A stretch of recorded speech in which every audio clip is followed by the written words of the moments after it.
And to other development in this regard, we're joined by security expert and former captain of U.S. Army, Bishop Johnson, who joins us for more insight on this matter. Perhaps the biggest advantage that security personnel would have is intelligence. We're told that there was some level of intelligence gathering prior to this attack. What would you think went wrong if there were personnel manned to have guarded this facility ahead of the Kuje prison attack? Good evening, and thank you for having me.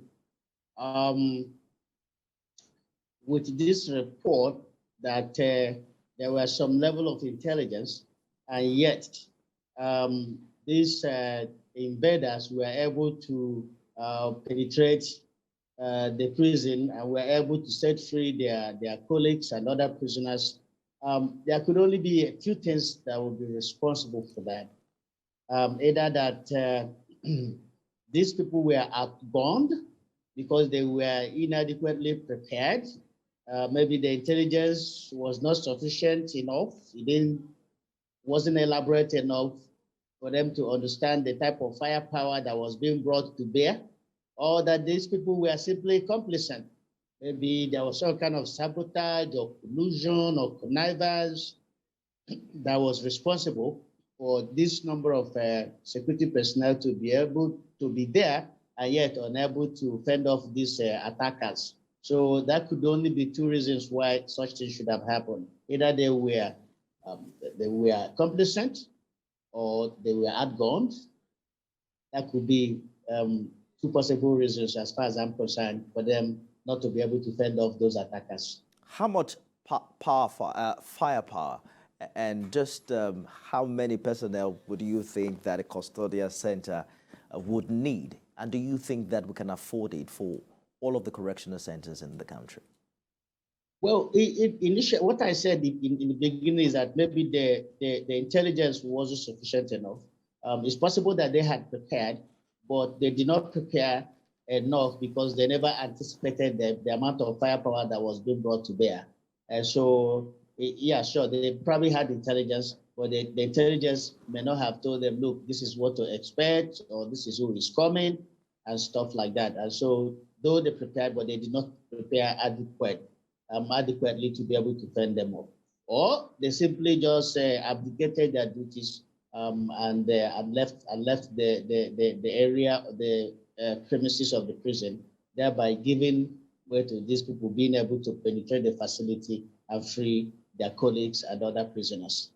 Well, you consider the number of prison breaks that we have recorded in the past 2 years. What would be your recommendation? Where do we begin to, react and overhaul the system in this regard? Well, from the information we are getting from every part of the country where you've had all these kind of prison breaks, though just to be clear enough, there have been prison breaks in other parts of the world as well. It's something that is not unique to Nigeria.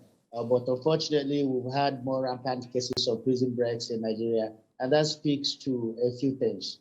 Either some of these facilities are old, not properly maintained, or they don't have enough manpower to man those facilities, or if they do have enough manpower, that calls into question what kind of weapons or equipment that they have in those facilities, or if they do have, enough equipment and weapons. It also calls into question the professionalism of these security operatives that man these prison facilities or their level of threat. Any one of those factors could be responsible for why you are having this kind of rampant prison breaks in Nigeria. That could equally be sabotage or complicit on the part of security operatives who are supposed to protect those facilities. This is a very complicated country. Everybody is focused on their particular individual interests, and sometimes politics equally come into play in this kind of situations. So all these factors combined could be reason for the rampant and incessant prison breaks that we see in Nigeria.